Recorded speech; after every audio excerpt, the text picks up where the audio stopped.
자, 오늘 하나님 말씀 같이 살펴보겠습니다. 우리 계실 말씀은 야고보서 5장 1절에서 12절입니다. 제가 먼저 1절을 읽습니다. 들으라 부한 자들아, 너희에게 이 말 고생으로 말미암아 울고 통곡하라. 너희 재물은 썩었고 너희 옷은 좀 먹었으며 너희 금과 은은 녹이 슬었으니 이 녹이 너희에게 증거가 되며 불같이 너희 살을 먹으리라. 너희가 말세에 재물을 쌓았도다. 보라, 너희 밭에서 추수한 품꾼에게 주지 아니한 삭시 소리 지르며 그 추수한 자의 우는 소리가 만군의 주의 귀에 들렸느니라. 너희가 땅에서 사치하고 방종하여 살육의 날에 너희 마음을 살찌게 하였도다. 너희는 의인을 정죄하고 죽였으나 그는 너희에게 대항하지 아니하였느니라. 그러므로 형제들아, 주께서 강림하시기까지 길이 참으라. 보라, 농부가 땅에서 나는 귀한 열매를 바라고 길이 참아 이른 비와 늦은 비를 기다리나니 너희도 길이 참고 마음을 굳건하게 하라. 주의 강림이 가까우니라. 형제들아, 서로 원망하지 말라. 그리하여야 심판을 면하리라. 보라, 심판주가 문 밖에서 계시니라. 형제들아, 주의 이름으로 말한 선지자들을 고난과 오래 참음의 본으로 삼으라. 보라, 인내하는 자를 우리가 복되도다 하니 너희가 욥의 인내를 들었고 주께서 주신 결말을 보았거니와 주는 가장 자비하시고 긍휼히 여기시는 이시니라. 내 형제들아, 무엇보다도 맹세하지 말지니 하늘로나 땅으로나 아무 다른 것으로도 맹세하지 말고 오직 너희가 그렇다고 생각하는 것은 그렇다 하고 아니라고 생각하는 것은 아니라여 정죄받음을 면하라. 아멘. 야고보서의 특징, 우리 1장부터 지금 5장까지 살펴봅니다. 1장은 믿음의 성격을 얘기하고 있습니다. 믿음이란 무엇인가? 2장은 그러면 그 믿음의 외적인 특징을 나타낸다고 했습니다. 믿음은 살아있는 생물이라고 그랬죠. 그래서 사람에 비유합니다. 3장은 믿음의 표면적인 증거, 외적인 증거에 관한 관리를 어떻게 할 것인가. 그 관리가 몸의 신체에 비유했죠. 혀에 관한 이야기를 했죠. 말하는 것. 그래서 말하는 것은 다 믿음의 말을 하고 있는가. 야, 우리가 고아, 과부, 나그네를 도웁시다 라고 이야기하는 것. 그래서 우리가 분노하거나 일상의 보편적인 세상적인 이야기를 하지 않고 세상의 더러운 이야기, 가치관을 이야기하지 않고 하나님의 말씀을 따라 주의 뜻을 자꾸 이야기하고 나누는 것. 이것을 우리가 성도의 교제라고 합니다. 4장은 그 인간의 정욕과 간음의 문제를 피하기 위해 겸손의 덕목을 가져야 한다. 성도의 최고의 선은 행함이라고 그랬죠. 그러니까 1장을 계속 반복해요. 이게 야고보서의 특별한 구조거든요. 1장의 제일 마지막 절의 결론을 2장 1절에 풀어냅니다. 고아, 과부, 나그네를 보살펴라 라고 하면서 이것이 믿음이 있는 자의 표징이다. 2장 1절에. 2장 26절에 마지막 절에 영혼 없는 몸이 죽은 믿음이다 라고 하면서 3장 1절에 너희가 선생이 되지 말라. 그러니까 말만 있는 자가 되지 말고 행하는 자가 되라. 3장 마지막 절에 화평케 하는 자가 되라라고 하면서 4장 1절에 화평케 하는 것을 깨는 자들에 대한 경고. 4장 마지막 절, 지난 시간에 배웠던 것처럼 선을 행할 줄 알고도 행하지 아니하면 죄다라고 하면서 드디어 5장 1절을 시작하죠. 어떻게 해요? 들으라 부한 자들아.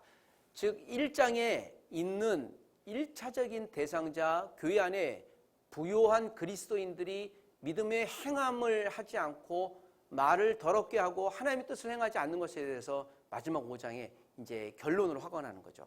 들으라. 누구요? 부한 자들아. 1차적인 대상입니다. 경제적으로 부한 자들. 그러나 이것은 단지 돈이 많은 사람 이상으로 믿음이 부요한 자, 풍요롭게 가진 모든 그리스도인들에게 행하는 하나님의 메시지인 것이죠. 자, 야고보서의 구조가 그래서 꼬리 물기식으로 되어 있습니다. 끝날 때쯤이면 다시 비유하고요. 그래서 야고보서는 통으로 한꺼번에 읽으셔야 됩니다. 야고보서 1장과 바울 사도의 1차 선교여행과 기간이 같다고 그랬어요. 그래서 1차 선교여행 이방인들에게 바울이 복음을 전할 때 오직 예수를 믿음으로 구원받습니다 라고 하는 오직 예수 구원받음에 대한 믿음을 강조했던 것에 대해서 유대인들이 오해한 거죠. 마지막 5장에 그렇다면 우리는 무엇을 행할 것인가? 자, 야고보 사도와 바울 사도가 서로 친밀한 교제권을 이루었습니다. 야고보 사도와 바울 사도가 친밀한 친구가 되어져서 서로 사역을 동역했었습니다. 그래서 사도행전 13, 4, 5장 1차 선교여행과 야고보서가 같은 시대에 쓰였다면 서로 이것은 조화를 이루는 것이죠. 믿음도 있어야 되겠고요. 무엇도요? 행함도 있어야 되겠다. 우리가 교회 안에 있는 분들이, 성도들이 서로 친밀하고 친구가 되어지는 모습을 보고 세상에 있는 사람도 세상에서도 교회가 어떤 존재인가를 인식하고 드러내겠죠. 교회라고 하는 건 저와 여러분을 얘기합니다. 저와 여러분을 보면서 교회를 간접적으로 인식하는 거예요. 아, 교회는 이렇구나. 저런 사람들이 저렇게 함으로 교회는 그렇구나 라고 인식하고 인정하는 것이죠. 어려움에도 교회가 주머니를 털어서 도와요. 그래서 교회가 존중받고 존경받기 시작하는 것이죠. 그것이 한국 교회의 성장의 역사였습니다. 목사님, 우리 교회도 가난한데요. 그럼에도 우리가 나누고 외부로 할 수 있는 영향력, 에너지가 있어야 될 줄 믿습니다. 우리가 인생 여정을 그리스도인으로 살아가면서 하나님을 오직 내 욕망을 이용하는, 욕망을 얻기 위한 수단으로만 하나님을 찾게 되면 부정한 방법으로 어떤 목적을 성취하려는 사람과 다를 바가 없겠죠. 우리가 하나님의 말씀을 그대로 배웠다면 또 세상에 하나님의 말씀을 잘 전해야 되는데 왜곡해서 전하는 경우도 굉장히 많이 있죠. 그래서 우리가 소위 이제 배달 사고 난다고 합니다. 여러분, 하나님의 말씀을 세상에 잘 전해주시는 믿음의 가족들 되십시오. 이게 전하면 우리의 의무인 것이죠. 잘 전하려면 먼저 우선으로 잘 들어야 될 줄 믿습니다. 그래서 우리가 듣는 귀가 열려야 돼요. 저도 개인적인 또 경험인데 그 관계가 잊혀지지가 않아요. 삼각산 미랄기도원에 제가 기도원 한 3일 동안 특별한 기도 제목을 갖고 있었는데 이거 커다란 이 중간 홀이었습니다. 이거보다 한 반 정도 되는 홀이어서 크죠. 7살짜리 유치원에 다니는 아이가 그 하나님의 그 성령을 경험하는데요.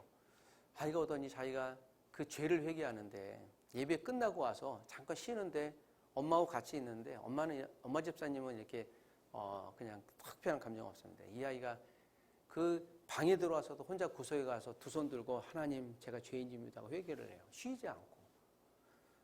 제가 광경을 보면서 유치원 아이가 무슨 죄를 저질렀게 제가 지금 심각하게 저렇게 죄를 회개하지. 그리고 기도원에서 그게 이제 그 아이가 좀 주목의 대상이 되었죠. 저도 잊혀지지가 않아요. 제가 물어봤어요. 그 무슨 죄가 있니? 자기가 죄인이래요. 7살짜리 고백이에요. 그 신앙 고백이죠. 부모님 말씀 안 듣는 것부터 시작해서 생각지 못했던 예수님 앞에서 내가 죄인이고 예수님이 나를 위해 십자가에 돌아가셨다는 사실이 못 견디는 거예요.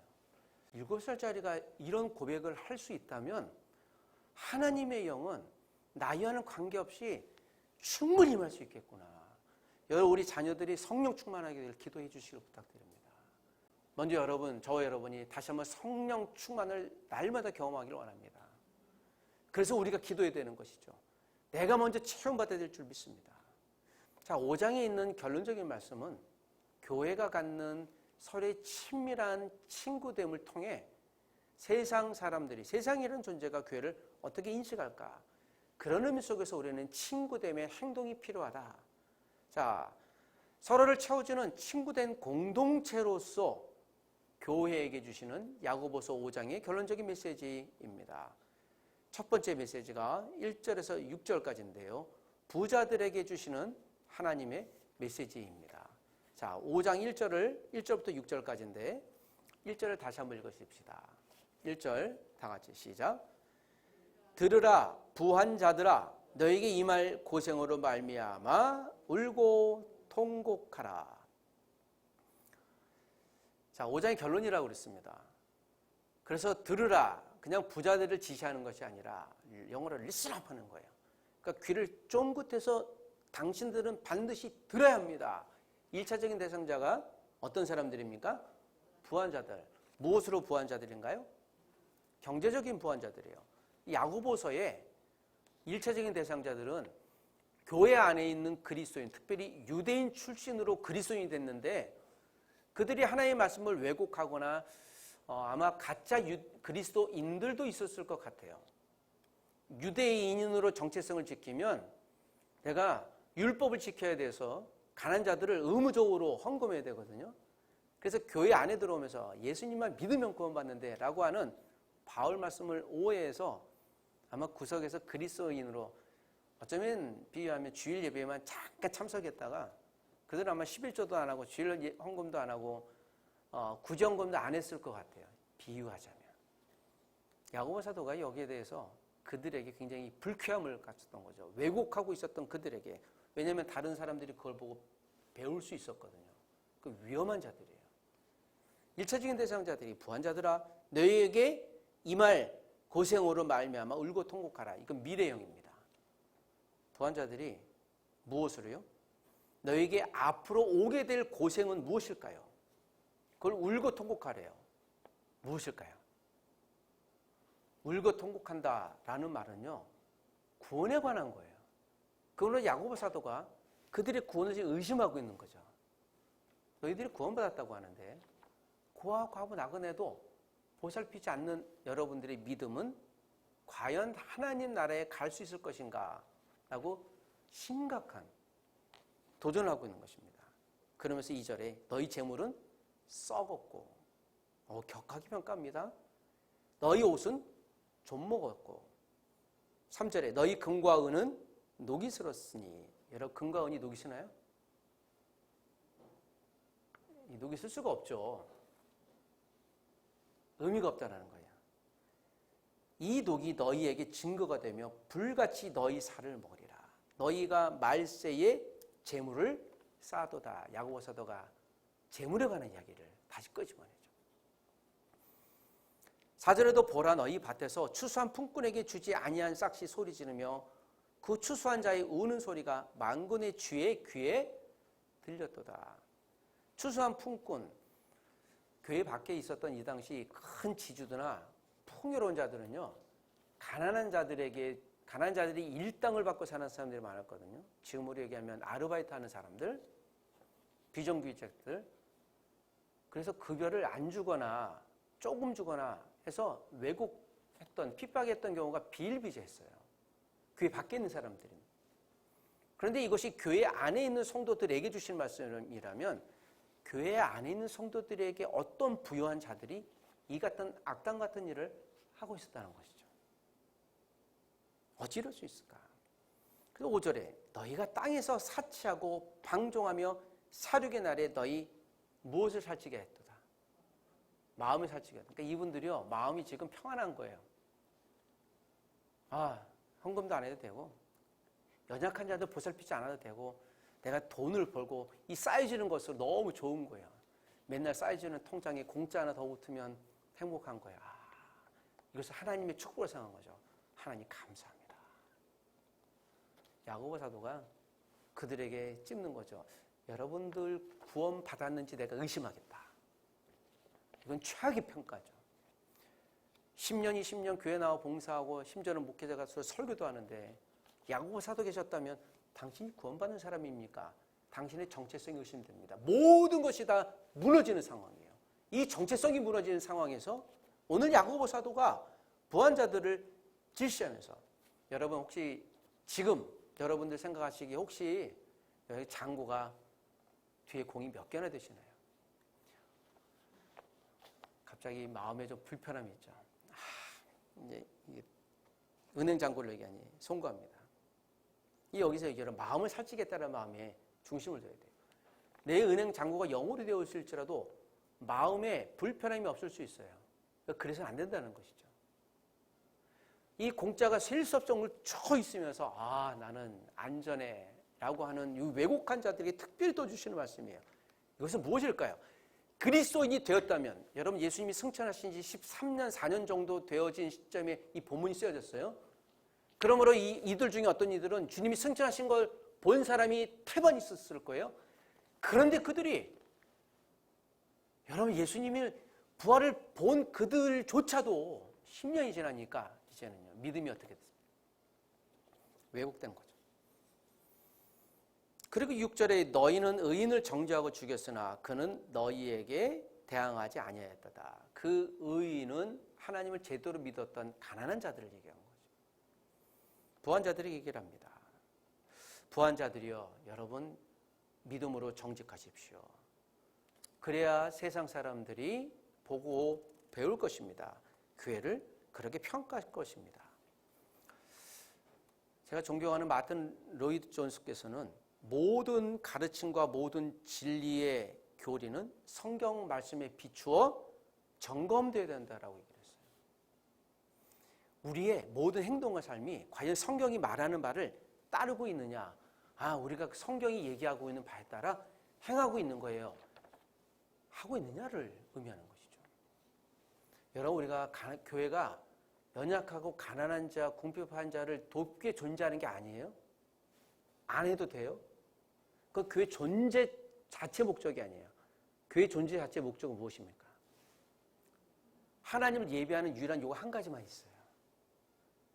하나님을 예배하기 위해서 그래서 우리가 무엇을 하나요? 여러분, 이 주의를 지키는 거예요. 그래서 주의를 지킨다고 그랬잖아요. 은혜 받기 위해서 오는 것이 아니라 의지를 갖고 오는 거예요. 주일은 하나님을 예배하기 위해서. 그래서 첫 주일의 시작이잖아요. 하나님과 관계가 되어진 다음에 세상과 관계를 이제 월요일부터 해나가는 거예요. 그래서 이 주일이 그렇게 우리 정체성인 것이에요. 그런데 그렇게 잘 지킬지라도 과연 하나님의 말씀에 내가 순종하고 있는가? 여러분, 하나님 말씀하니까 우리가 이 자리에 나와 있는 거 아닌가요? 그 순종하는 거예요. 그리고 하나님 말씀에 따라 우리가 이 은혜의 결과로 연약한 자들을 도우려고 하는 거예요. 이시 거꾸로 되면 교회가 세상 연약한 자들을 돕지 않는다고 여러분 비난해도요, 그건 세상 사람도 오해죠. 그거 안 해도 돼요. 우리의 의무가 아니기 때문에. 그런데 하나님 말씀에 예배하고 하나님을 아는 자들이 그 은혜의 결과로 먼저 교회 안에 연약한 자들을 도우라는 관심을 쓰라는 거예요. 성도들에게 주시는, 그래서 거룩한 믿음을 갖고 있는 자들에게 대한 삶의 이제 이게 의무가 되는 것이죠. 여러분, 그래서 부족하지만 우리가 때로는 우리의 예물 헌금도요, 연약한 자들을 돕는 일들을 해야 돼요. 저는 이게 우리의 정체성이라고 믿습니다. 여러분, 오늘 주님을 기대하고 소망하는 저와 여러분들이 우리가 믿음으로 풍요롭다면 내 주머니가 많다는 것을 의미하는 것이 아니에요. 풍요로운 정도가 각각 기준은 다르겠지만 주님 보시기에 우리가 믿음이 풍요하다면 내 풍요로운 믿음이 연약한 자들을 놓고 복음을 나누든지. 그래서 여러분, 제자 훈련하시기를 다시 부탁드리는 거죠. 여러분 스스로 만족하지 마세요. 내 경험에 따라. 내가 이렇게 배웠으니까. 제가 1:1 제자 양육했던 두 분에게 물었어요.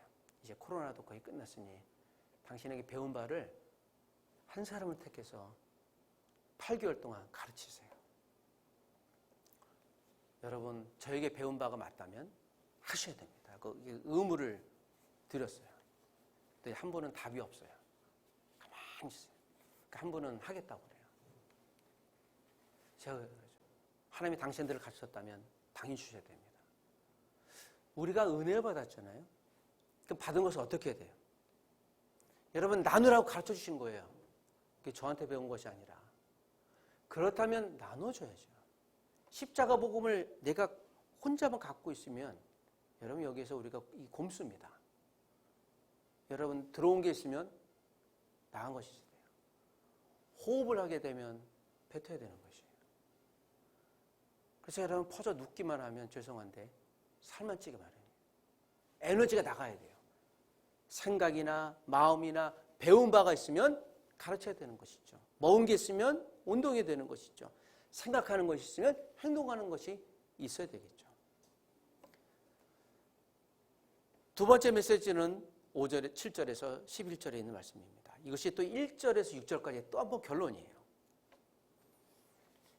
7절입니다. 7절만 또 한번 읽어보겠습니다. 다 같이 시작. 그러므로 형제들아 주께서 강림하시기까지 길이 참으라. 보라 농부가 땅에서 나는 귀한 열매를 바라고 길이 참아 이른 비와 늦은 비를 기다리라니. 그러므로죠. 이게 5장의 결론인데요. 또 결론을 또 믿는 거죠.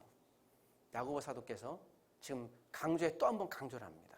그러므로 형제들아 주께서 강림하시기까지, 주님이 다시 오실 거거든요. 이 당시에도 그렇고 지금도 그렇습니다. 주님이 다시 오시느니 그때까지 참으십시오. 인내하십시오라고 해요. 그러면서 비유하기를 농부가 땅에서 귀한 열매를 바라고 길이 참아 이른 비와 늦은 비를 기다리라니. 이른 비, 늦은 비를 언급하는 거 보니 이 본문의 수신자들은 유대인이 맞아요. 이른 비, 늦은 비라고 표현하는 것은 유대인들 팔레스타인에서 썼던 농부들에게 썼던 것이거든요. 그러니까 비가 언제 올지 모르거든요. 근데 기다리라는 거예요. 마치 것처럼 주님도 다시 분명히 오실 텐데 기다리라는 것이죠. 아무리 여러분 가뭄이 있어도요, 비가 올까요, 안 올까요? 오지요. 불과 여러분 한 달 전에 가뭄이 있었고 제발 비가 내렸으면 좋겠다고 우리가 애탔던 것이 기억이 납니다.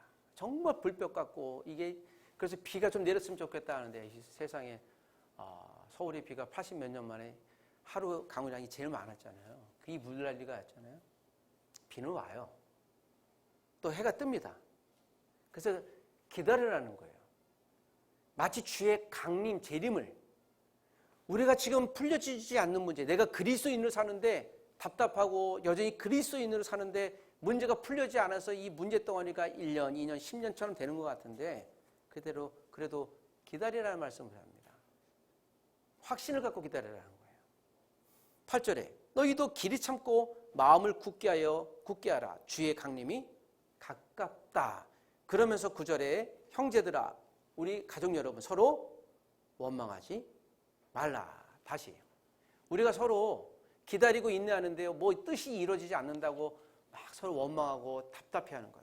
여러분 우리가 서로 기도했잖아요. 목사님, 우리가 합심해서 기도했는데 벌써 한 달이 지나고 1년이 지났는데 왜 응답되지 않을까요?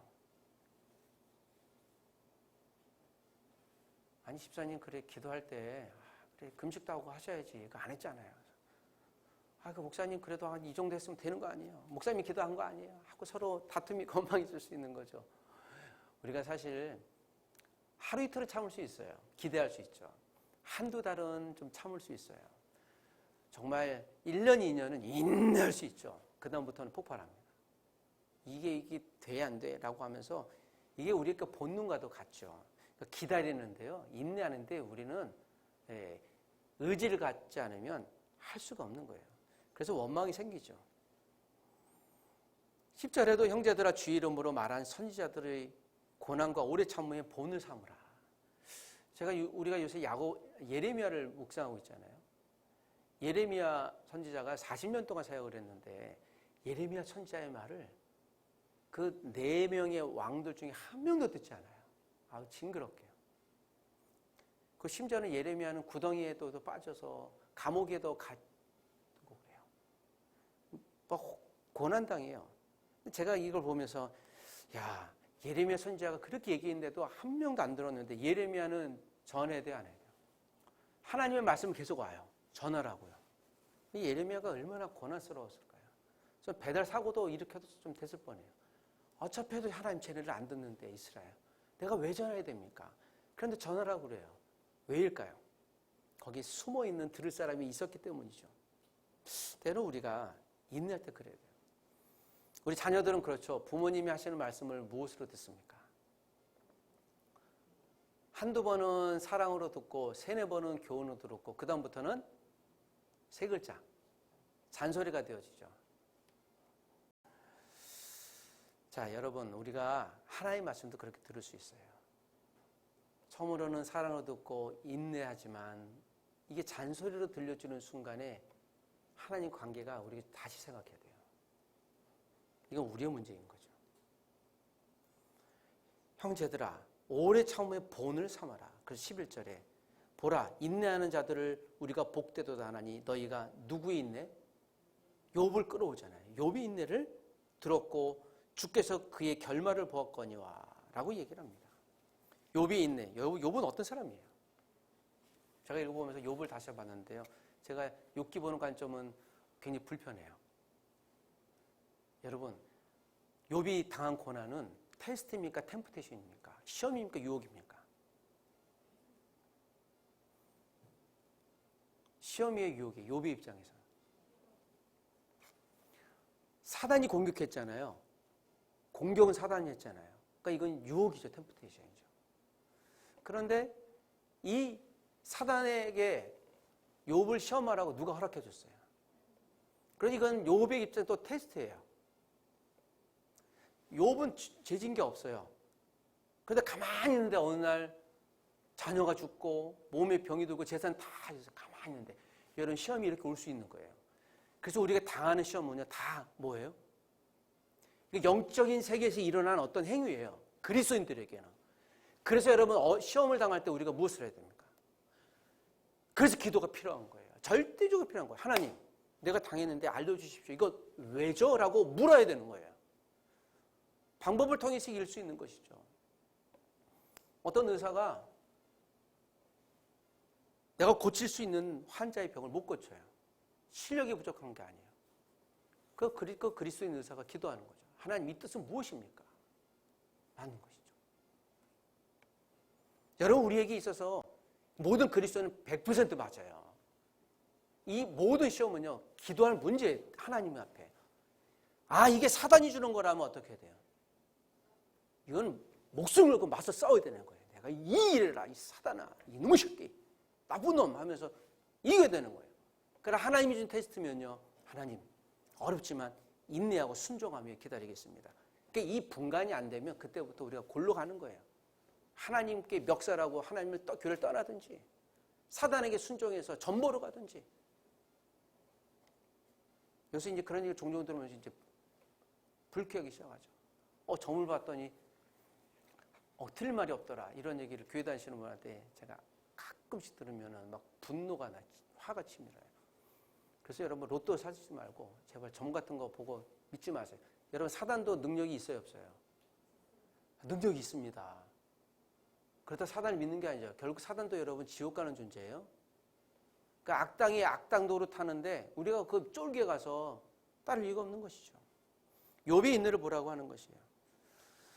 여러분 우리가 욥 같은 상황은 있지 않을지라도 욥이 제일 먼저 했던 것은 하나님이 뜻이 있을 거야라고 고백해요. 엘리바스, 빌닷, 소발 그 인생의 친밀한 친구들이요 7일 동안은 욥을 지지해줬어요. 그 7일 뒤에는요 욥을 저주하고 회개하라고 얘기하고 욥에게 망치고 도끼 던져요. 여기서 배우는 것이 것이에요. 세상에 친구는 있어요, 없어요? 한 명도 없다라는 거예요. 그러니까 나중에 하나님이 그 3명 친구들을 책망해요. 너희들은 뭐가 잘나서 욥을 그렇게 얘기하느냐. 그들 가만히 있어요. 욥에게 회개하라고 그래요. 잘못했다고 얘기하라고. 여러분 우리가 시험에 든 사람들을 어려움이 있을 때 함부로 판단하기가 어려운 거예요. 우리가 그런 것이죠. 여러분 우리가 이런 시험을 당할 때 믿음으로 인간적으로 반응하는 것이 아니라 아까 감정적으로 왁 하고 반응하는 것이 아니라 하나님의 뜻이 무엇인지를 분별해야 돼요. 분별하려면 어떻게 해야 돼요? 기도해야 된다고 그랬죠. 그래서 기도를 통해 하나님의 뜻을 분별할 수 있는 자들 어떤 자들입니까? 그래서 1, 2, 3, 4, 5, 4장에 말씀하고 있는 이런 형태거든요. 가난한 자를 돕고 주의 말씀에 따라서 인내하는 자들, 하나님의 뜻을 분별하는 자들. 그래서 야고보서는 단순히 행함이 아니라 믿음을 강조하는 결국엔. 제대로 된 믿음이 있는 자들은 제대로 된 행함이 있는 데니까요. 제가 또 얘기하잖아요. 주를 지키는 자들이라고 그랬잖아요. 그리고 여러분 하나님께 헌금하는 자들이라고 그랬잖아요. 가난한 자들을 우리가 가난해도 돕는 자들이라고 그랬잖아요. 어제도 어떤 목사님이 오셔갖고 저한테 그런 얘기를 해요. 목사님 지난주 물패가 많았죠. 예, 그 교회에서 하는 특징이라고 그래요. 이틀 이내에 그 피해 당한 자들을 실제로 돕는다고요. 그 재난 키트가 있어요. 먹는 거, 이불 이걸 사서요. 돈을 한 몇 억 정도를 써서 바로 성도들이 이 자몽에서 떠나는 거예요. 강남에 피해 당하신 분들한테 전해주고 왔다고. 그걸 끝이에요. 그리고 제가 한국에 당신 같은 교회가 있어서 참 감사하다 이 얘기를 했어요. 그 전달을 하는 게 아니라 그 주의 말씀 순종하는 거죠. 이것처럼. 피해 당한 어른자들을 이유 없이 그냥 가서 전해주고 오는 거예요. 많은 게 아니라 내 은행 털어서 잔고를 깨서 놓고 가는 거예요. 그게 우리 그리스도의 정체성이라는 거죠. 제가 생각이 참 많이 됐어요. 나도 좀 후원을 요청하고 싶었는데 내가 어떻게 좀 도울까요? 저도 좀 도울게요. 라고 이야기를 하면서 오늘 참 감사했죠. 여러분 늘 그러지 못할지라도 우리는 그런 존재가 되어야 될 줄 믿습니다. 그게 교회고 성도고 주의 재림을 기대하는 하나님의 사람들인 줄 믿습니다. 그러면서 오늘 주님께서는 5장 12절 이 본문을 마지막 정리하면서 내 형제들아 무엇보다도 무엇하지 마라? 맹세하지 말라고 이야기를 하면서 우리에게 얘기를 합니다. 맹세는 무엇이에요? 내가 누구 이름으로 맹세하는데 말이야 라고 해서 맹세를 남발한 거죠. 성경에는 맹세하라고 한마디도 하면 얘기하지 않고 하지 말라고 얘기하세요. 여러분 이것은 그러므로 교회 아닌 사람들조차도 세상에 있는 문화에 휩쓸려서 함부로 남발하고 내가 너를 얼마나 사랑하는지 내가 맹세할게. 내가 그러니까 반지 줄 테니까 내가 널 영원히 사랑할 거야. 내가 이걸 해주니까 나는 맹세할 수 있어. 세상적인 약속인 것이죠. 여러분 우리 약속하는 것이 아니라 하나님 말씀에 믿음으로 순종했습니다라는 반응이 우리에게 있을 줄 믿습니다. 여러분 주의를 지키십시오. 맹세가 아니라 하나님께 순종하세요. 여러분 우리 연약한 자를 도우십시다. 믿음에 연약한 자, 재정적으로 연약한 자 도우십시다. 이게 믿음으로 순종하는 것이죠. 우리가 서로 사랑하십시다. 세상 사람들이 이 교회를 통해 하나님 나라를 보게 될 줄 믿습니다. 기도하겠습니다. 주님, 우리가 세상에서 공동체가 믿음의 공동체가 하나 되어 생존할 수 있다는 것을 증명해내는 믿음의 유기적인 공동체가 되게 하여 주옵소서. 물질로, 마음으로, 영적으로 어려움에 빠져 고통 가운데 있는 먼저 우리 교회 성도들 그들을 기억하게 하시고 보게 하시고 그 고통에 함께 동참함으로 믿음의 친구 될 수 있음을 증명해내게 도와주옵소서. 주님이 재림하여 영원한 상태에 이르기까지 주님 우리도 성화의 가정을 믿음으로 살아내게 도와주옵소서. 주님이 우리와 친구라고 고백하셨습니다. 우리도 서로 믿음의 친밀한 친구가 되어 또 인생의 믿음의 친구가 되게 하셔서 여기 있는 하나님의 공동체 믿음의 가족들이 믿음의 여정을 함께 격려하며 주님 나라를 기대하는 영적인 친구가 되게 도와주옵소서.